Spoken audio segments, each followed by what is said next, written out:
Pledge allegiance to the flag of the United States of America and to the republic for which it stands, one nation, under God, indivisible, with liberty and justice for all. Please remain standing for a moment of silence for the men and women of our armed services and those we lost to COVID-19 pandemic.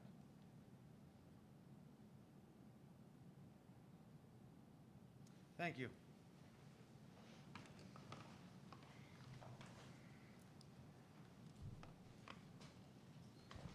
The notice requirements of the Open Public Meeting Act of the State of New Jersey have been satisfied by the inclusion of the date, time, and place of this meeting in the notice of regular meetings adopted by this board on February 22nd, 2021.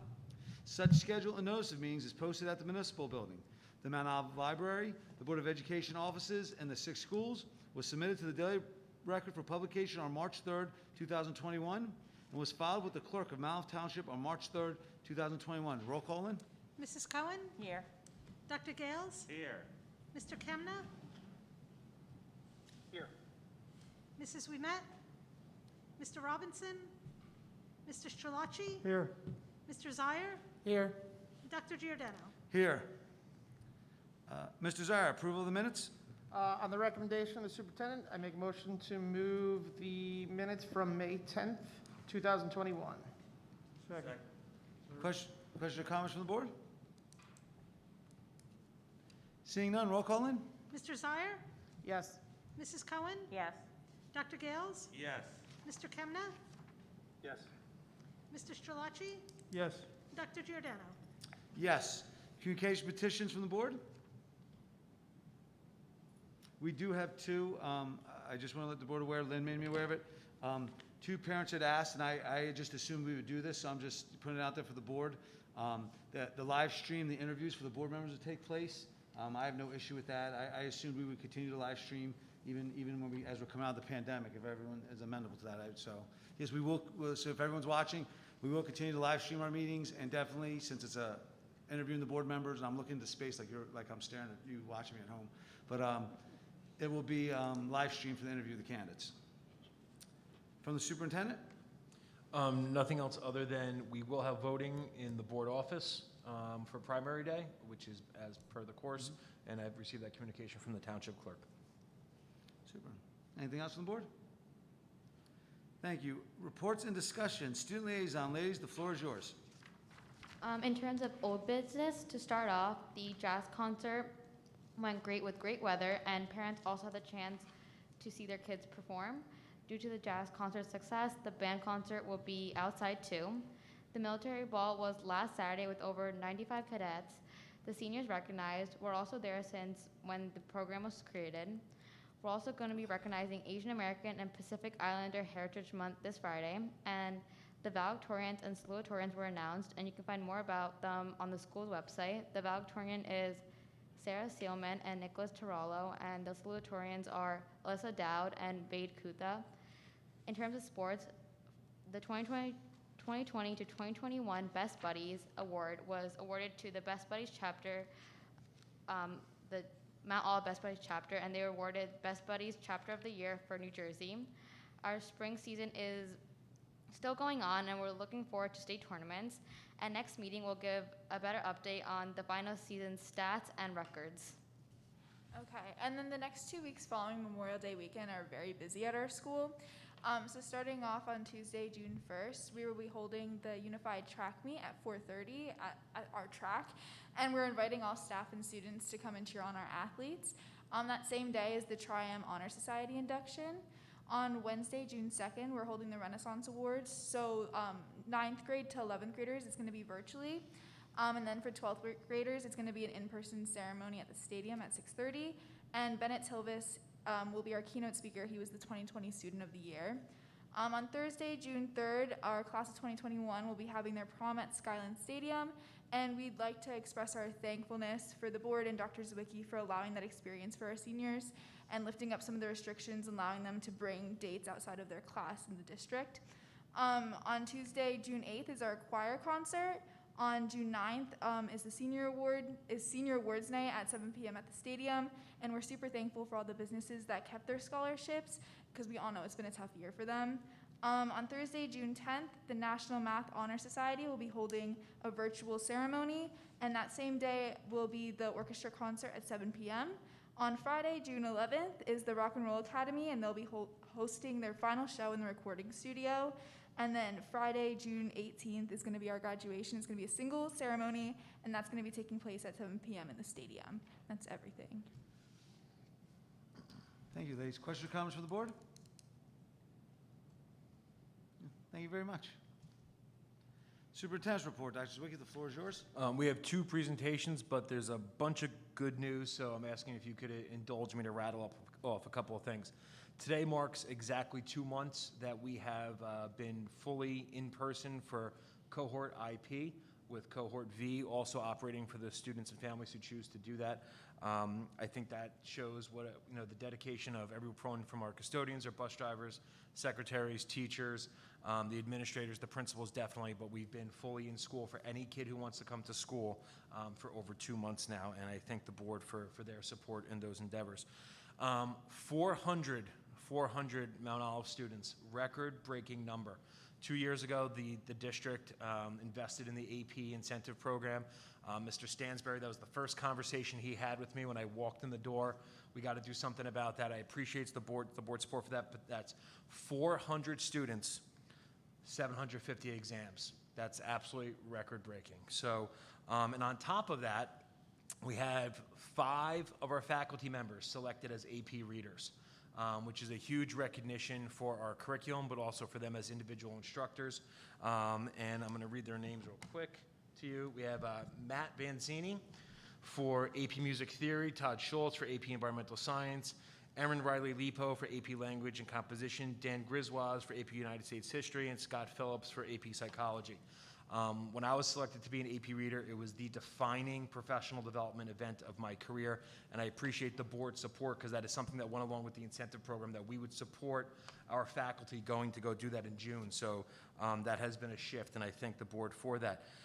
We always talk about our phenomenal facilities. We hosted the Morris County Girls Lacrosse Championships the other night, but we have been selected, instead of going to Rutgers University, NJSIA is going to host the Boys and Girls Lacrosse Tournament of Champions games here at Mount Olive. So we beat out Rutgers. That's huge. So when people say, how good are your facilities? We beat out Rutgers. After a 2.5-year application process, I was wrong when I first reported it to the board. We got another email.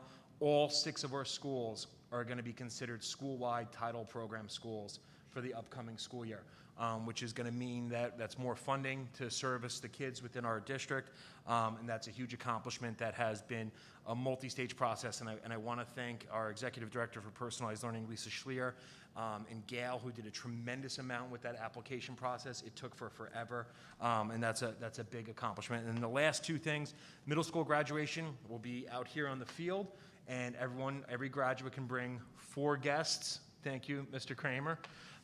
And then also for high school, every graduate can bring 4 guests.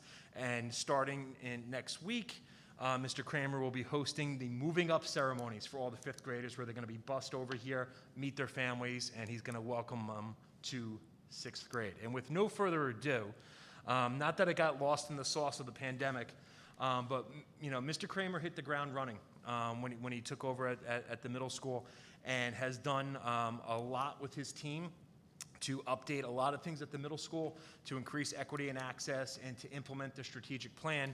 And I think because we've been so focused on COVID and things like that, a lot of that has not gotten the attention. But Mr. Kramer and his team have done a phenomenal job, and I asked him to come tonight to highlight some of these positive changes that are all research-based and are opening up more opportunities for kids.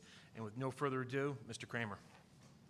Thank you, Dr. Zwicky. So the folder for the board members in yellow I gave you, that will have the same presentation, but if you want a bird's eye view, feel free to move around.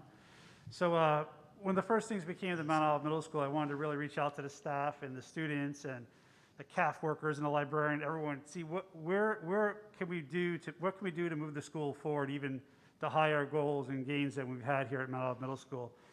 And so we put together a group here, and the first theory is that we have to look at Dr. Zawicki's district goals. And if we're going to do anything here to move the district forward or get student achievement, engagement, all those things we talk about, we want to make sure they're in line with the priorities of the district. So we snuck a peek at that. And then I realized one of the things that came out of it is the middle school model versus the junior high model. We wanted to talk about what really is that.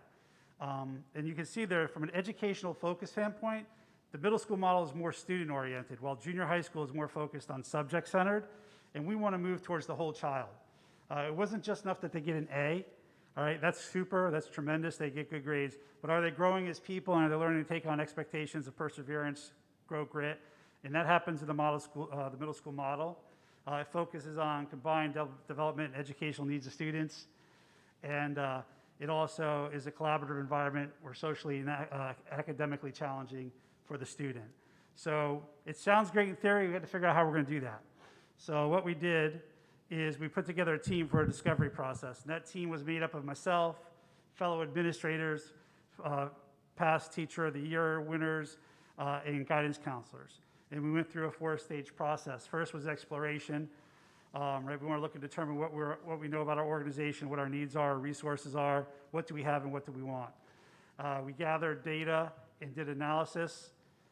We used data that was collected from disciplinary records, school climate surveys, teachers' visits, PLC visits, and then we set up utilization of that information, and ultimately we had to evaluate it and see what we came up with. And then out of those 4 steps, we came up with a needs assessment based on the data analysis that we had. And the previous schedule that we had some restrictions, and we noticed that the schedule itself was going to be our first step. The previous schedule had instructional blocks that were too short. They were only 42 minutes. You can see some things up there. The real key was there was not equity for all students. Special ed students now have access to cycles in world languages. In the previous, because of the way we did some pullouts, academic interventions, not all students had complete 100% access to the schedule, what deterred them from trying to take some of the electives and some of the real-world 21st century skills we were trying to develop here. So that was a big one for us. We realized that had to come from a change in schedule. The inability to schedule consistent student interventions, like I spoke to. We had to improve our phys ed hours, and we had a bunch of antiquated cycles, that offerings that weren't really 21st century focused. So we came out with some great stuff. Ultimately, we said, well, what's the big deal? Can't we do it? What's the schedule is a schedule. You go to class, you sit there. And this is just a great quote that I've kind of presented to the staff and everyone on what is the schedule, right? Everything we do is focused on creating an environment where students can learn, innovate, collaborate, and maximize their ability to achieve their potential. Really, scheduling is for learning. It's not for convenience. And that's really what we want to get. It's not, hey, you got a schedule, go to class. Are they being maximized? Is education being maximized for each and every student? So the objectives that we came up with there, which you can see and we'll talk in greater detail as we go forward. The real key was increasing instructional blocks from 42 to 52 minutes in line with current research. Eliminating a leisure format, which helped with our discipline, and then also improving facility and staff utilization.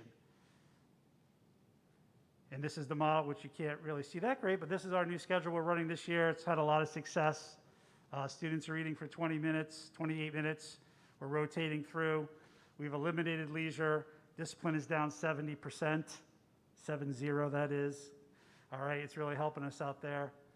And then we said, okay, now that we've got a schedule in place, we have to be able to look at what we want to do to increase student engagement and offering. So we had to go back to the district goals and look at what we had. And really our focus was, when we came out of that, were goals 1, 2, and 3. All right, we really wanted to focus on 1, we felt the schedule would do this. The schedule would provide the most innovative and safe learning environment possible for the entire district community. And then 2, initialization of personalized learning and rigorous and relevant academic experiences. And then goal 3 in our district is establishing and enhancing social emotional programs. Needless to say, that was goal 3, but priority number 1 for us. We started, like Dr. Zawicki said, with cohorts A, B, C.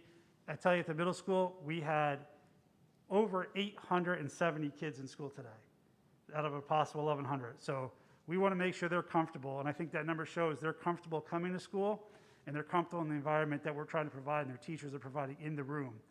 So That's really been our focus, our main focus, as much as getting cool classes, are the students comfortable and are we addressing their needs? So goal 1, the new schedule. The priority of the new schedule is preserving PLCs and tightening up and making it a true middle school model, right? Greater access to all course offerings, and we increase the time. We've discussed those factors. Goal 2, student engagement. So, great, we got a schedule, kids are going. What are we doing in there? What are we doing hands-on, minds-on, creative, learning 21st century skills? In the last 18 months, we have created an entire new ELA pathway. We've created from 5th through 8th, which I know continues through the high school, Mr. Moore's group, a new math pathways. Did vertical articulation in all 3 science courses in the middle school. New social studies pathway, which is heavily based in DBQs through all grades, not just waiting to get to high school to do a DBQ. 50% of all the electives are new next year. All right, 50% we've eliminated. We try to get more current, focused on 21st century skills. And the biggest thing of them all, and the hardest thing to do, it sounds so easy because we're all thinking of high school, 8th grade choice. Next year, 8th graders for the first time in history will get to pick their own electives in 8th grade. All right, so Mr. Kramer, this is great, but I can't even draw a stick figure. I seem to usually put a third arm on there. I don't want art class. Stop giving it to me. But because of the restraints of the schedule, we couldn't do that. But now we're going to give them a choice to rank their top 8 and give them the best 3 we can give them, but they're going to get choice. I like reading. All right, we're going to give them the book club. We like writing, creative writing, and some other fun things that we have added to the schedule. Here is our new format. We're bringing in new electives, TV production. We're going to start a prep course with Mr. Pramel here at the middle school. We're starting a new 7th grade podcasting class. You say, why are we podcasting? 91% of every 18-year-old in this country listens to at least one podcast a week. 91% of every kid listens to at least one podcast regularly. That's the future. TikTok, all those things, right? Social media awareness. Where sustainability will be not as tremendous as Mr. Moore, and Dr. Zawicki, and Mr. Stansbury, and everybody in their greenhouse, but we're going to give it a shot. It won't be a dome, but it'll be a pretty killer greenhouse. So we have a bunch of new electives on that format we could look at. And then probably the most important thing of all of this is what we really want to do, the true middle school model, house teaming. And what that means in a nutshell are these bullets. We were fortunate enough to be able to add a 3rd vice principal. So now you won't have a different vice principal every year. You'll have that vice principal that will follow you, 6th, 7th, 8th grade. That builds connections with adults. That helps people achieve what they want to achieve and builds that social, emotional connection to an 11-year-old. He's in the new building. He's nervous. This is what's to do. We also have a cohort for our counselors. Counselors now will follow that kid for all 3 years. We used to hand them off every year. Hey, what's up with Jimmy? Oh, he has to do this. You have to go back. Talk to last year's counselor. We've eliminated that. We've created 3 true learning communities, all right, that allows for a school within a school. And I put our approach is 125 over 1,100. There are 1,100 kids in this building, but when I'm on the red team, I will have all 4 teachers that everyone else on the red team has. So that little school, that little 7th grade red team is 125 kids. That's my school. I know every teacher. They know me. They know my friends. They know my struggles. They know my successes. And that's really where the middle school model is superior to the junior high model in the SEL supports. All right, quicker identification of academic needs and teachers working collaboratively. So that is a real key fundamental thing. It brings equity, eyes on every student. When someone's struggling, they don't fall through the cracks. Hey, what's up with Jimmy? I don't know. In English, he was down. All right, those supports for everyone is really the key to the middle school housing model. And its references, and that's, again, for everybody, it's been a crazy 18 months here at the middle school, but I appreciate it. You know, Dr. Zawicki and all his support, and Mr. Stansbury and everyone here at the board. I appreciate you giving us the freedom and latitude to go in there and change things and create environments that get kids excited about learning. So thank you so much. Thank you, Mr. Kramer. Any questions or comments from the board? If I could say one thing before we open up the board comments. So I want to commend Mr. Kramer for coming in and being bold and looking to make all these changes. For those of you who've been to the Model Schools Conference, this is exactly what Model Schools, really shines a light on, and that you have an already successful building, and then because of leadership, that we look to make it better, to make it more equitable for kids. So this was just fantastic, and please, for the board. Mr. Schillaci. Yeah, Mr. Kramer, thank you. This is just tremendous work. Your team should be really given a lot of credit for this. My question is this. Over the years, and I'm going back a lot of years, we have never scored well on our math, in our math area. Did okay in ELA and some other side, but never well in math. And then one year we decided to take the middle school, I forget what year it was, but it has to be at least 10 years ago, and really emphasize our math program, and our scores came up, our ELA scores went down. So my question is, when I looked at this, can you please explain to me, when you say new math pathways, what does that mean? Certainly. We got together with Dr. Zawicki, Mr. Moore, Mr. Stansberry, Mr. Lucid, our head of math, and we really wanted to lay out a pathway of identifying kids from 5th grade before they got here, all the way through algebra at the high school, and look at supports and how they transition, when we start to level those kids and make accelerated programs, but then not leave other students behind. So we did a total revamp and looked at it and did it at every angle. So from a district perspective, we restructured where the classes fall in the sequence, or of the grade perhaps. 8th grade and 9th grade has always been a sticky transition for us. We really worked through that. And another real key is here at the middle school in the housing model, we've had one teacher who's taught the honors kids. So I'm on the 7th grade red team for language arts, social studies, ELA.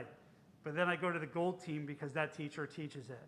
And that sends the wrong message to every kid. So now we're teaching every grade, yellow, 7th grade, yellow, white, red, will all have an honors teacher. And teacher will have one section of it. So now not only are all the kids equal in getting the equity and the social emotional support, but all the teachers feel valued now too, because they're teaching an honors level course and they're bringing ideas that are collaborative with that one teacher that taught in a silo. Now someone's bringing new ideas, but also growing from the knowledge of the veteran. So we've repathwayed it as far as the sequence and how we get to it, but also the way we're approaching it. I know one thing.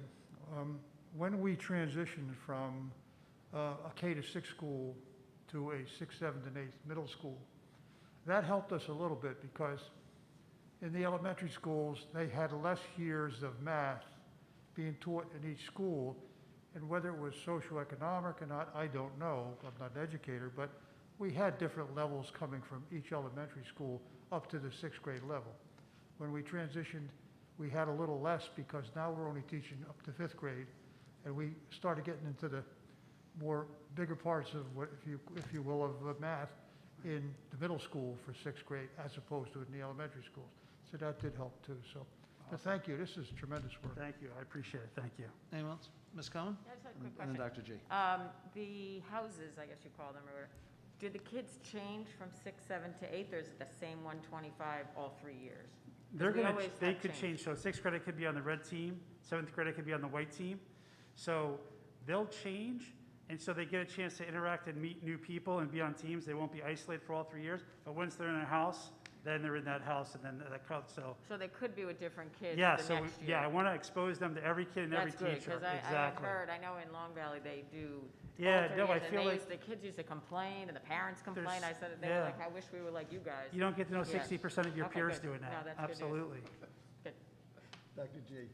Thank you. Mr. Zaire will work that out.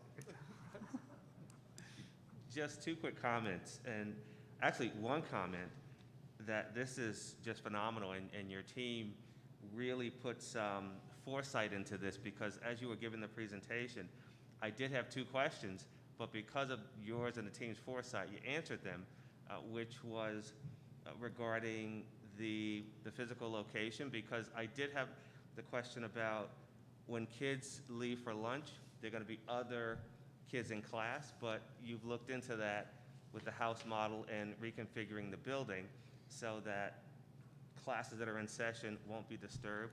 Great. And my second question was along the line of Mr. Schillaci, which was asked and answered. So I just wanted to commend you and your team for not only just thinking about what you needed to do for the moment, but really having the vision and the foresight to anticipate some of the concerns that might come out of your process and your design. So Thank you. congratulations. I appreciate it. We have a good group here, really good group of teachers and administrators here, so thank you so much.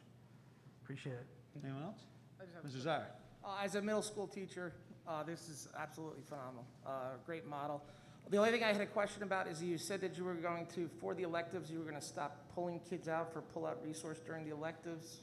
No, Where would one of they- the things is, in the last schedule, I'm sorry if I give you feedback, I'm like a rock singer. There is, we had here last year, before I got here, we had a full year course, a semester course, a marking period course, and a trimester course. So you might be getting pull out from a marking period course, which then eliminated you from the opportunity to get involved in a trimester course Okay. that we were offering, and it wouldn't jive because it was apples and oranges. So now we have a universal trimester model here at the middle school. Everything runs.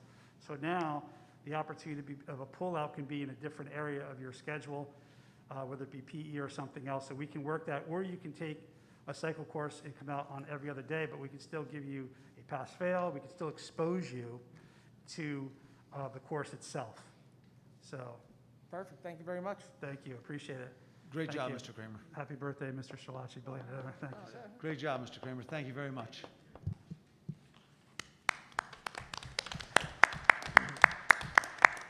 And it wasn't mentioned, but there's also a dedicated Tier 2 intervention period every day, too, which is, that's the cherry on the sundae. And certainly, last but not least, one of the jewels in the crown of Mount Olive High School is our Air Force ROTC program. And I'd like to welcome our cadets up to do a quick presentation, as we do every year, and let them take over.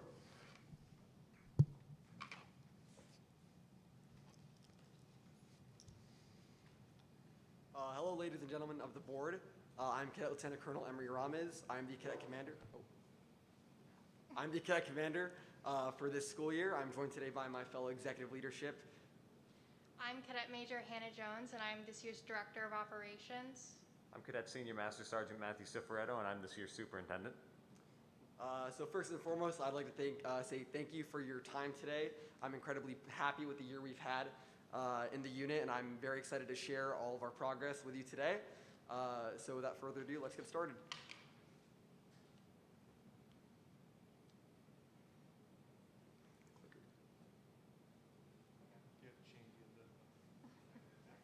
Oh, it's already been up. This is a brief overview of our presentation, so we'll go right into it from here.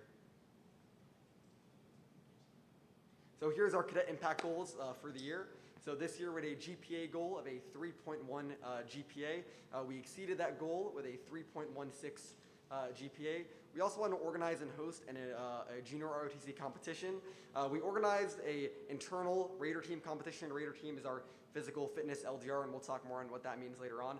And while that wasn't really our vision, or we're going to talk more on that later, we envision a multiple school unit-wide event coming to Mount Olive and having that competition. We did have a very successful in-house competition.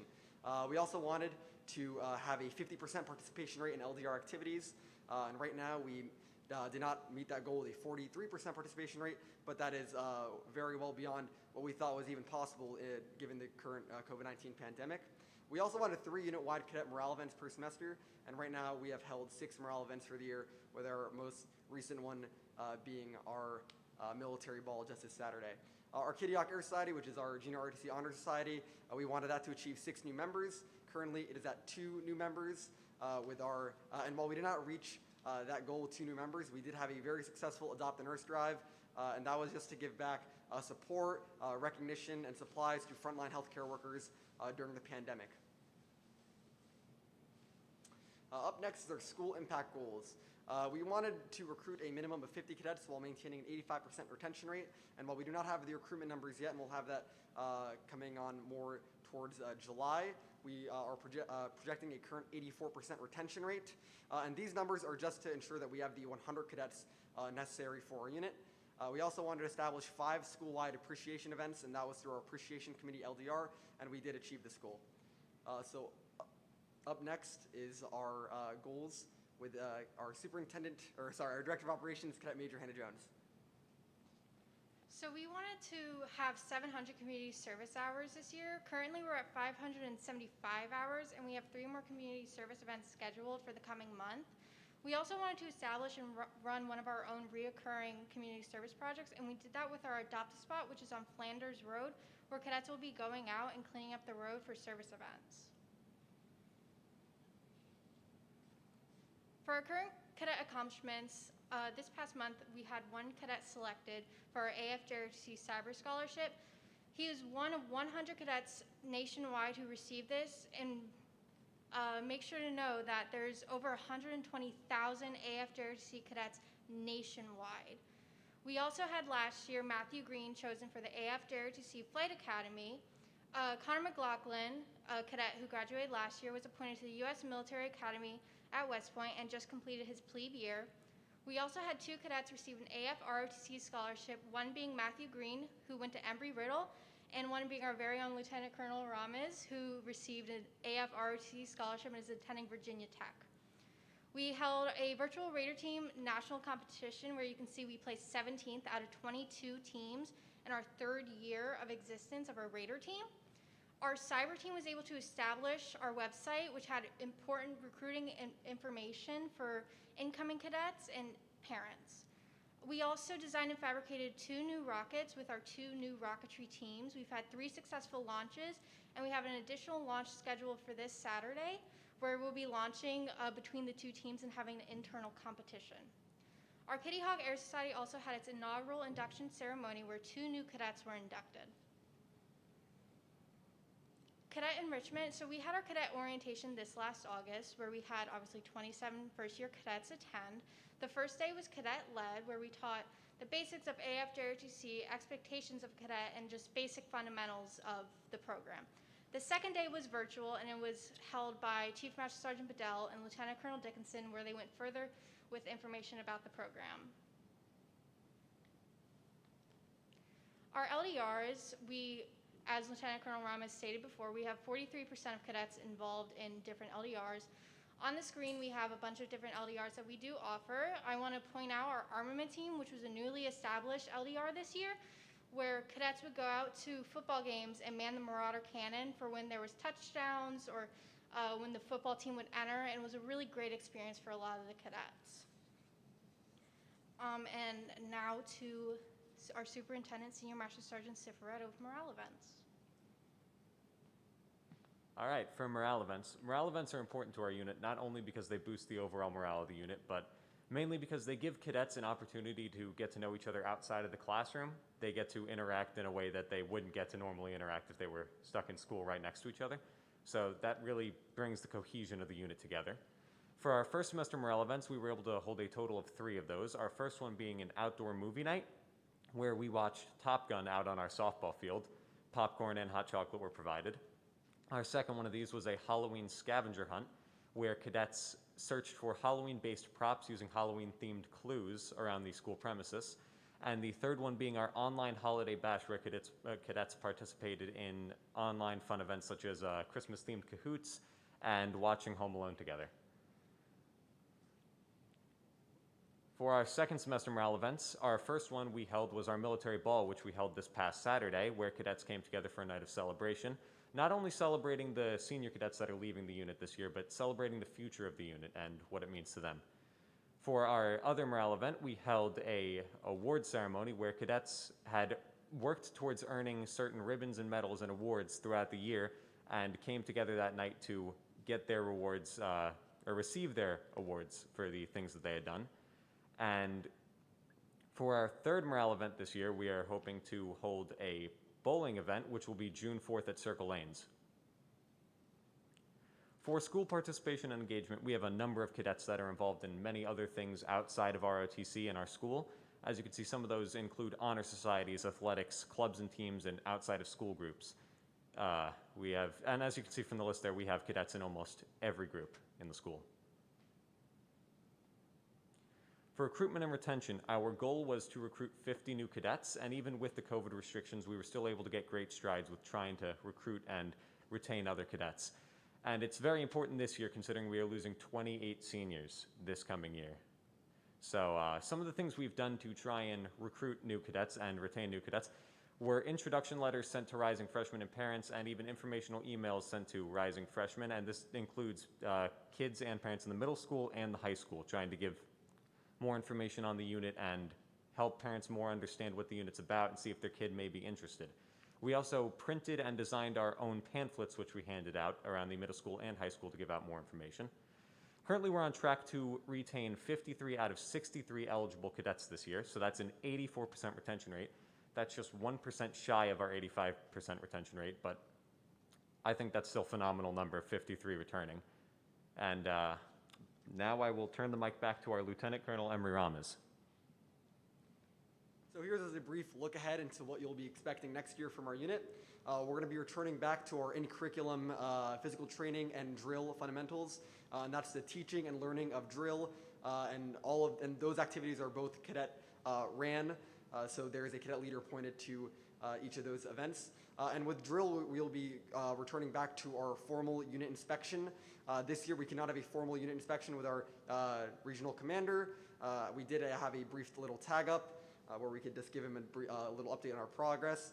So the drill will be a 30-step execution that cadets will have to perform during that inspection, and the inspection is a day-long event spanning all aspects of junior ROTC in our unit. We also be returning back to our cadets in action field trips. So that's our NYC Veterans Day Parade, our Washington, D.C. trip that we wanted to have this year, and as well as returning back to participation in the elementary schools and middle schools. We also want to host that junior RTC competition that I talked about earlier, and again, that's a multiple unit. We envision that to be a multiple unit wide Raider team competition where cadets from our school can meet cadets from other schools across the state. But that's it for currently, and if you have any questions, please feel free. That was excellent. Before we have a very special presentation, one suggestion and one request. Top Gun is a Navy movie. Yes. So I know that. if you're picking an 80s movie, I would strongly suggest Iron Eagle. Oh, If boy. you- right. That's an Air Force movie. And then the other thing is Flag Day is coming up. Would love it if the Color Guard and if you guys could be involved with our elementary schools with Flag Day. I'll reach out to the chief and the colonel about that. I think that'd be great. It also helps with recruiting and all that. But with no further ado, unless the board would like to ask questions. Does anyone have any questions for the cadets? No? Go ahead, Dr. Zwicky. We have a very special presentation from one of our community members who's extremely involved with the, don't go anywhere, come back. Extremely involved with our veterans organizations in town, and Charlie would like to give you guys a very special recognition for all the work that Air Force Junior ROTC does. Thank you. I'm Charlie Ehrman. We've been working with the All Veterans Memorial, building this as a volunteer endeavor for approximately 17 years now. And one of the things that we always thought was so important is to get the schools involved. That was always kind of a dream, is not only it was a goal to get the community involved, where we build and we fund and we design 100% with volunteer and private donations. We also really wanted to get the community involved. So I wanted to come tonight to let everybody know how absolutely grateful our organization is that you made such an amazing decision to go forth and recruit this junior ROTC program. It is absolutely outstanding, not only on behalf of my veterans organization, but on behalf of the community. Oftentimes, we have a lot of community members who come in, and they're taxpayers and very vested into the community. They love seeing our schools participate in the community events themselves. And when we have two major events every year. We have the Memorial Day event, and we also have the National POW MIA 24-hour vigil, to which the junior ROTC has participated in an incredible manner. They show well. They are impressive. They are beyond impressive. I've been working with military members for about 30-some years now, and I can tell you that the leadership in the Mount Olive High School Junior ROTC team is second to none. They are immediately, when we have something that we absolutely need attention, they are more than willing to go above and beyond the call of duty. They're professional at all times, but I think what's most important is the leadership. One of the most important things, I believe, as a mom and as a community leader is having an example, having somebody, a hero, or somebody for these young adults to look up to. We have a lot of so-called heroes, but true heroes that are going to make a difference. Heroes that are people who the kids look up to, heroes that make the kids want to be better, to aspire to be better. Sometimes they get it at home, sometimes they don't. I know a lot of examples where kids don't get inspired at home. I can assure you, whether these kids are throwing dirt, moving rocks, scrubbing the complex in preparation for the Memorial Day, not one complaint comes from these kids. They want to please their leader. They want to please Chief, or they want to please Lieutenant Colonel Dickinson. They want to do this. They have this desire. They admire these men. And I say kudos to you guys for picking the best of the best. And so I cannot thank you on behalf of a grateful organization, on behalf of a mother, because I think that these are second to none heroes in my book, because I see the camaraderie, the respect, and the hard work. This is the face of Mount Olive. This is something we can certainly be proud of. During the POW MIA vigils, we have people coming from communities from all over. We've got Rolling Thunder, we've got every organization imaginable, and they see these kids doing the death march. They see the camaraderie, they see the discipline. And they're like, wow, who are those kids? And we're very proud to say that this is our community's Air Force Junior ROTC. So I want to thank you on behalf of our organization, on behalf of a community member, because I think that we do have the best organization money could buy and above. And I know our community, when they come and they talk to me about the example that now our school contributes to the community, and it shows, and they're appreciative, I cannot be more excited and more trusting. I've been working on this project for 17 years. I would not trust anybody more than this organization if anything were to happen to me, because they are worthy, and they're so worthy of all of the praises that I'm giving them today and even more. So we have just a small token of appreciation. I know that it's not much, but I do want to thank everybody. And Mr. Zwicky, thank you for allowing me to speak tonight. I appreciate it. And God bless you guys. God bless America. Thanks. Thank you.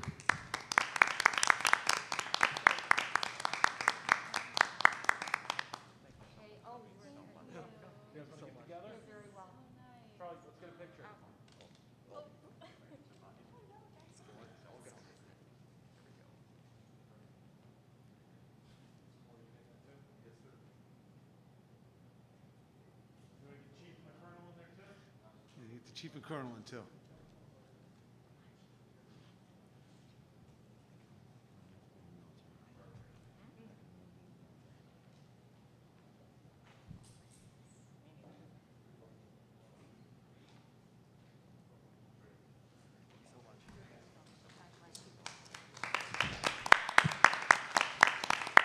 And that completes my report. Super. Thank you, Dr. Zwicky. Ms. Cohen, the Personnel Committee report. Sure. Personnel Committee met tonight, right before this meeting. It was a small group. It was me with Dr. Zwicky and Mr. Kemna. We talked about a few things on the agenda. We have an updated job description for our school transition specialist. This was a job that was already posted, but because this particular job description now includes our updated 18 to 20-year-old program that we talked about, I believe, at the last meeting, we had to update the job description. So again, it was already there, we're just updating it because it does change federal funding when we add that program into the job description. We also talked about some transfers for next year. We will have voluntary and involuntary, some staff transfers. We talked about the succession plan for the Executive Director of Innovation and Personnel. So we discussed the different changes that will happen as that moves forward. We talked about a recruiting and diversity update. We were asked to talk about diversity within our school district in terms of hires, and we have increased our pool. Since March, we have hired 4 people of color. So that was something that came out from that report. And then in terms of accommodations and quarantines, we are still at 0, so all good news there. Everything is staying pretty good with our COVID accommodations and quarantines. As you can see, we have our pretty typical action items, some retirements, our resignations, leaves of absence, that type of thing. I did want to make note that on 8.8, that was just a shared situation, so it was a split between these 2 gentlemen for the winter band season. And then on 8.9, please, we're going to amend that one to say budgeted and prorated. So it will be prorated from May on, just so everybody knows. I think that was it. Anything else, Dr.? Yeah, Ms. Cohen. Mr. Any questions or Kavanaugh? comments from the board? Seeing none, moving right along. C&T did not meet, Finance and Operations did not meet, Policy and Governance, Mr. Schillaci? No, we haven't had either. Okay. Moving right down to board subcommittees and Parent-Teacher Association liaison reports. Start with you, Mr. Zire. Okay, so on May 11th, the Sanshore ships had a meeting. They talked about their school supply orders. Deadline is on June 4th. That's where they have it already prepackaged. You order it and it gets delivered to you.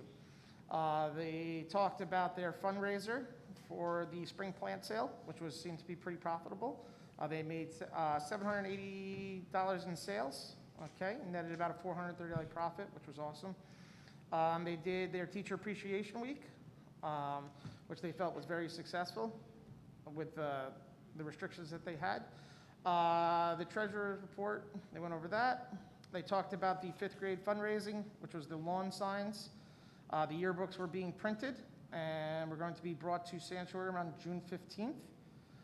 The ships board, the new board, was voted in. The principal talked about the unified program and how it is up and running since the beginning of May, which is a great program which increases the integration of the school population. It is going fantastic.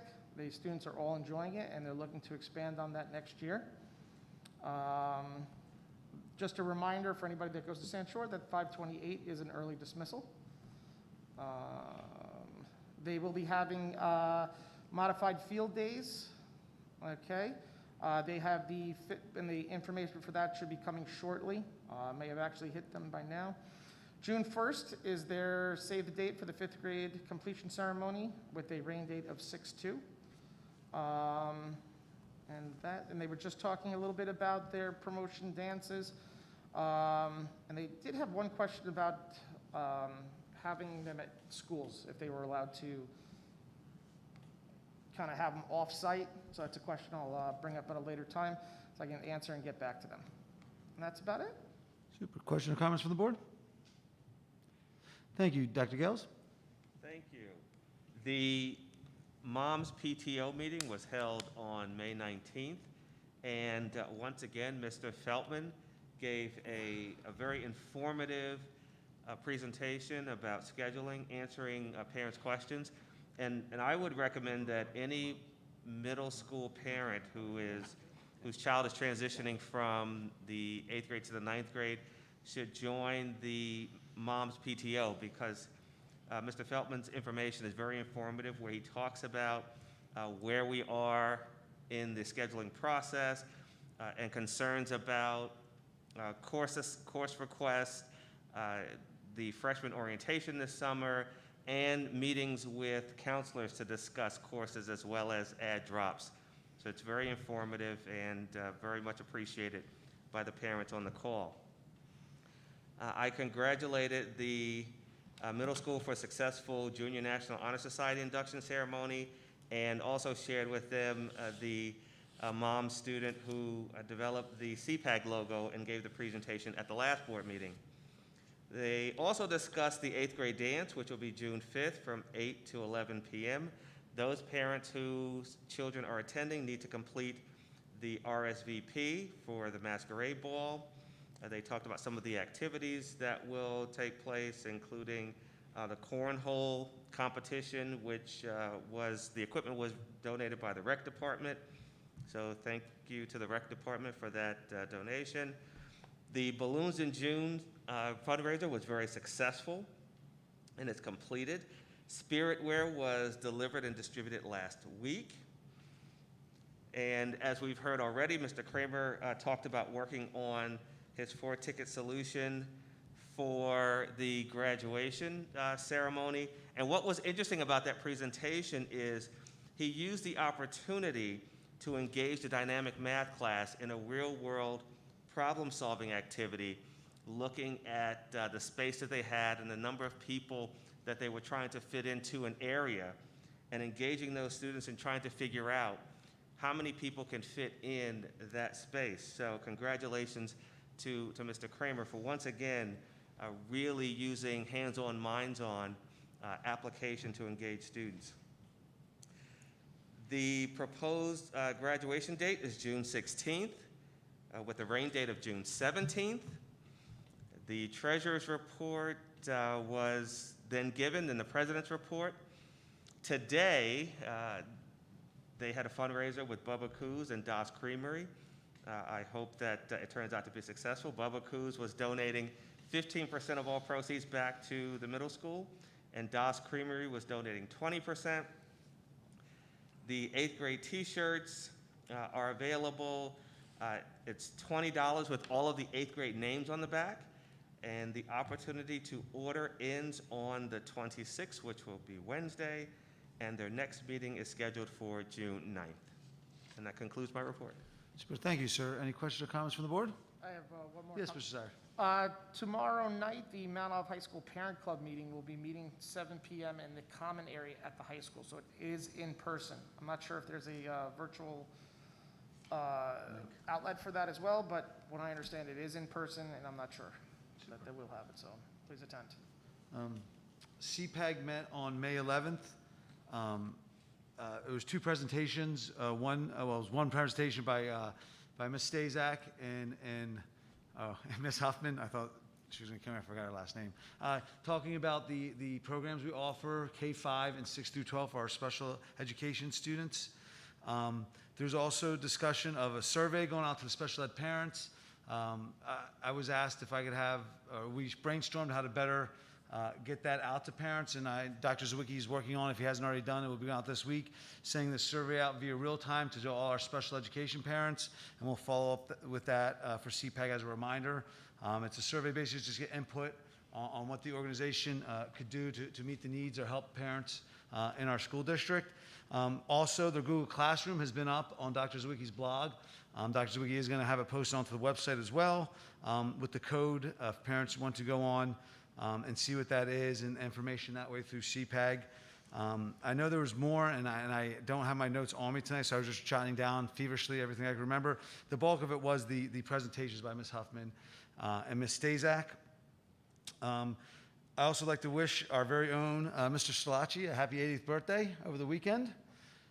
Very honored to have served on this board with you as long as I have, and the community is very thankful that you've served on this board for as long as you have. Thank you. And trying to see, that is all I have for my reports until I get to the superintendent's report.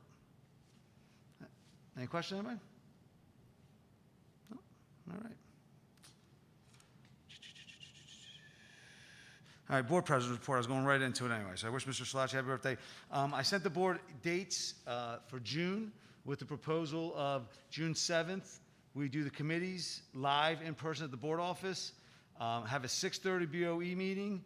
We strictly just interview the 5 candidates who applied for the open board seat. And we can make our decision that night and inform the candidate, and then have our first June board meeting, June 14th. Have that at the stadium because it's the student recognition and staff recognition night. So it'll be a bigger venue for us to get people in there, and then have our final board meeting of June 28th. Is everyone amenable to that? Mr. Kamna? Oh, it seems like. Yes. All right, super, thank you. So Lynn, I'll send an email to the board, reminding them tomorrow about those dates, and we'll have those candidates and move forward. We'll start at 6:30, and we'll just go right through them. And we'll put them in the back of the conference room, and we'll call them in one at a time. Will do. Super, thank you. And that is all I have. Oh, of note, I would just like to make mention before we get into the voting on things. The retirees, first of all, congratulations to all the retirees. It's something great when you can retire. I look forward to it myself. But of note, to Ms. Leonetti and Ms. Sexton, I've personally known them on a personal level, and they are two wonderful human beings and teachers, and we are fortunate. And I know for Ms. Leonetti, my daughter was fortunate to have you in kindergarten, and I just got to know Ms. Sexton. I was her oldest son's school counselor, and through the years of just being on the board of working with her and knowing what type of phenomenal person and teacher she is. So you will be tremendously missed in this district. Mr. Strelacci, would you move the approval of monthly expenditures? Yes. Oh, I'm Senator- sorry. Hold on, I'm sorry. Whoa, public comments. I jumped the gun on that. Members of the community may comment on any action item prior to board discussion. Please state your name and address for the record.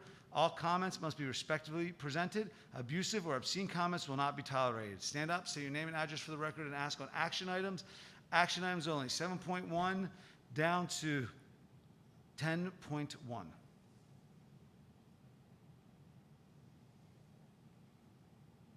Lynn, we did not receive any email? No. Closing to public comment?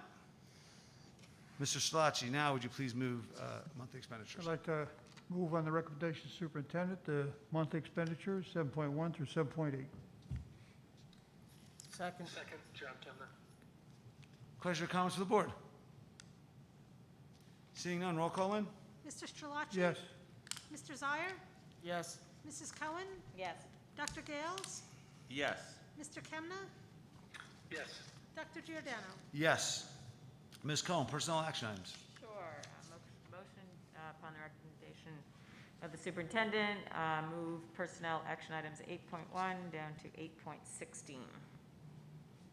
Second. Questions or comments from the board? Yes, I do have one question. Sure, Dr. G.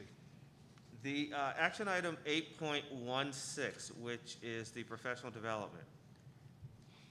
There is a session that we're sending a group to, the curriculum mapping, and it's $500.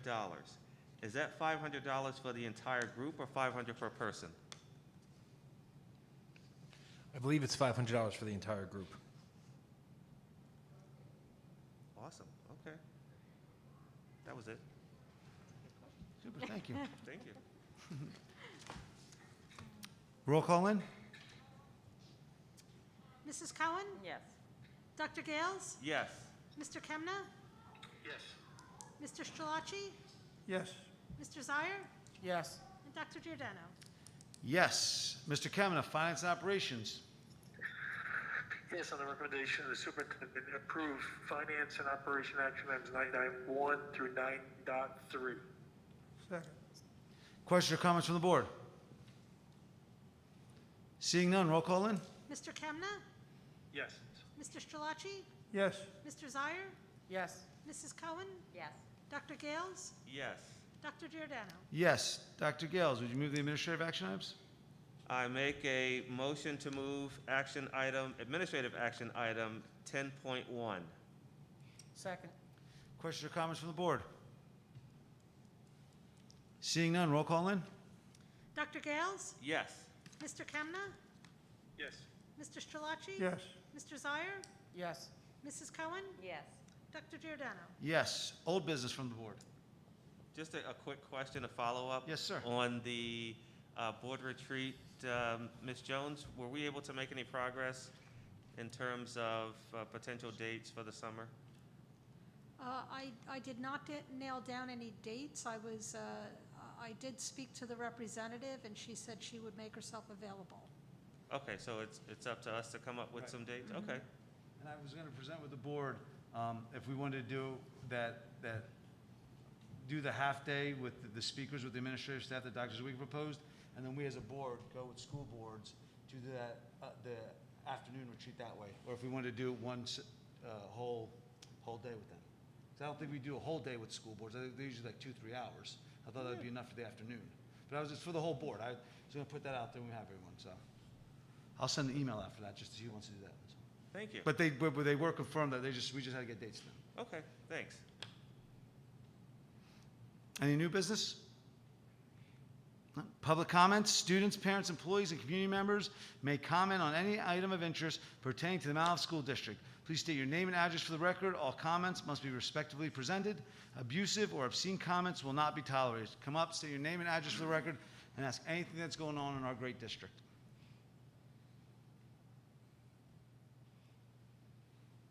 Closing, and Lynn, we didn't have any questions? I had sent you The two. emails, the parents are speaking about the live stream, that was the only two? That was it. Okay. Close the public comment, Lynn? Board comments, Mr. Zire. The only thing I have is I saw on the retirement Ken Strauss and Pam Sexton. I had the privilege of working with them individuals when I was at Tins Road as well, and it's sad to see both of them go, but I'm sure they're going to enjoy their future endeavors. Dr. Gales. Thank you. I first want to start off by thanking Dr. Zawicki for his responsiveness to our parents' concerns. We received a couple of emails over the past couple of weeks, and we sent them immediately to Dr. Zawicki, and he reached out to the parents. So I want to say thank you for that. It meant a lot to those parents to know that you were responsive to their needs, so thank you. I also want to thank CMS, because the yard signs that the CMS SCA provided to the students were magnificent, and their book fair last week was also very well attended. I wanted to share with the community about the Peak Summer Camp, that the summer camp is going to run this summer for 6 weeks, July 5th through August 12th, Monday through Thursday from 12:10 to 2:30. And right now the locations are Mountain View and Sand Shore. I want to thank Charlie Ehrman and the Junior ROTC for the wonderful presentation and for the work that you do in the school as well as throughout the community. As you can tell, it is very well appreciated and received. And the Junior ROTC leadership for forming the kind of camaraderie and discipline that it takes to be outstanding citizens in the school community. I want to thank the 5 faculty members who were selected as AP readers. That is an amazing accomplishment. And I've always said that our teachers are the X factor in this district that make us just an incredible school community. Congratulations to all the retirees. Like you, Mr. Giordano, I'm looking forward to that day as well. And thank you so much for your dedicated service. Happy birthday to Mr. Schillaci. And I want to thank the superintendent also for the report on our hiring, because it is important that our administrators and our faculty reflect the diversity in our school community. And so I see that there's been an amazing attempt. One of the suggestions that I gave last year, and hopefully it will come to fruition next year, is that we can do our own virtual, well, we might be able to do it in person next year, but our own minority recruitment fair. I've participated in some of those in the past, and they've been incredibly successful, where we specifically invite minority candidates, and we offer the opportunity to hire on the spot. And looking at what we're presenting, because you have to remember, as we're vetting candidates, candidates are also vetting us. They look on our website, they look at our social media, and folks will join organizations when they see other individuals who look like them. So we have to take a look at what we're showing folks. If we really say we're about diversity, are we showing diversity in our social media, on our webpage? And if we're not, maybe we can take a look at that. But overall, thank you so much to the community, to the school district, to the leadership. I think we've done a great job considering we've been battling COVID for the last year.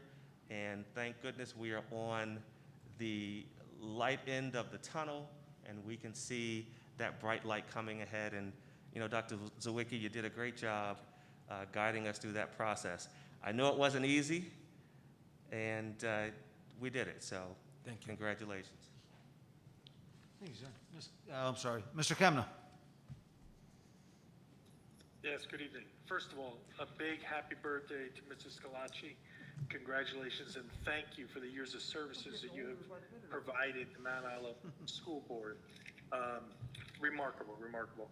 8-piece classes, 400 plus students taking 750 tests or exams, I should say. That's remarkable. I remember on the board, I was about 3 years ago when we, as a board, agreed to pay for I think if the student pays for the first one, we pay for the other ones, and look at that, where it's come. So proud to be part of that. Graduation, thank you for the administration for making sure that all the students can do something they really couldn't do too well last year, but have 4 guests there and have it outside, and it's gonna be a great year. And ROTC, another proud moment. You folks do a great job, and proud to be part of Mount Olive. Everybody have a happy and safe Memorial Day weekend. Thank you. Mr. Scalacci. Yeah, I'd like to thank everything that Dr. Gales thanked too. That's quite an accomplishment for everybody. But I would also like to thank our future ROTC generals out there. You people epitomize the quality, the integrity, and the goodness of the values that we try to portray at this school. And you set a good example for everyone else, and I want to thank you very much. Thank you. Super. Ms. Cohen. Sure. Was able to attend a few sporting events. I hope everybody's starting to get out. And I went to a lacrosse game and a baseball game, starting to feel a little bit more normal, which is nice. See some of our students participate at the high school was very nice. Also want to congratulate our retirees. My girls happen to have Ken Strauss and Pam Sexton. Both of them did, and they were fabulous teachers, really made an impact on my kids, and for 29 and 17 years, it's just amazing. So congratulations to them and all the other retirees. Also wanted to mention, I've been working with George Kerrigan for a couple years. We have a scholarship foundation for my late husband Mike's, for the seniors, and it goes out to, his scholarship goes out to seniors who are interested in pursuing music or art. My husband was a musician, and Mr. Kerrigan does a phenomenal job keeping this program going the past couple of years. I just want to give a shout out to him. He said that this year it's been just kind of difficult for the seniors, obviously, with everything they've gone through, to even apply to the scholarships. Some of the scholarships have backed out, and so I appreciate all of the organizations and community members who have scholarships for the seniors. It's such an important thing for them to be able to participate and earn some funds towards their future, because it's, as we all know, extremely expensive as they move into college after graduation. So thank you to Mr. Kerrigan and all the organizations that do offer these scholarships. And what else? ROTC, of course, near and dear to my heart, as my daughter, as you may know, my daughter Deanna was part of the first group 4 years ago when Chief Bedell, she said, say hello. She still considers you her ultimate mentor. I know she communicates with you when she needs to, even to this day, 4 years later. So it really makes a difference, and you guys did a great job explaining what you've been doing, and it's so nice to see that it's continuing and even becoming more of a program each year. There's more going on, which is just terrific. And it helps these kids. I mean, my daughter, for example, you're gonna laugh at this, she's in a sorority at University of Maryland, and she ran for the vice president of standards. And she actually called me and said, you know, hey, I was in ROTC, I want to do standards, and she won that position, so she's now helping all the girls in the sorority to adhere to the standards, and which is, of course, in college, not an easy task at times. But anyway, so great program. I'm really so happy to see it's continuing and doing so well. And last, happy birthday, Tony. I know everybody has said it, but personally, I think that, and I think everybody would say, not only are you a phenomenal board member, but you are honestly one of the kindest people I know. And he always comes to the library to get his books, and he comes in and he always gives me a nice smile and a nice warm message to just for my day. It makes my day. So really one of the nicest people I know. So happy birthday, great achievement, and I wish you many, many more years. So that's it. Thank you, Ms. Cohen. I'd like to thank Mr. Kramer. Phenomenal job. I guess he left. Makes sense. That's Mr. Kramer. But really to accomplish what he did at the middle school and where he's moving the middle school towards, particularly, with the year of COVID, a year and a half, is an amazing accomplishment. And everyone on his team, including the teachers, his administrative team, and himself, should be proud of that. Good things are coming, and they'll continue to grow. I'd like to thank our junior ROTC. I always have a great admiration for things that students do that I could never have done when I was your age. I did not do well with authoritative figures, so there was no way I ever would have joined the military or been in your shoes, but that I have great admiration for what you do. It is amazing, and you have two of the best commanding you. And that's all I have. Go Marauders. Can I have a motion to adjourn? Second. Everyone in favor? Aye. We're out.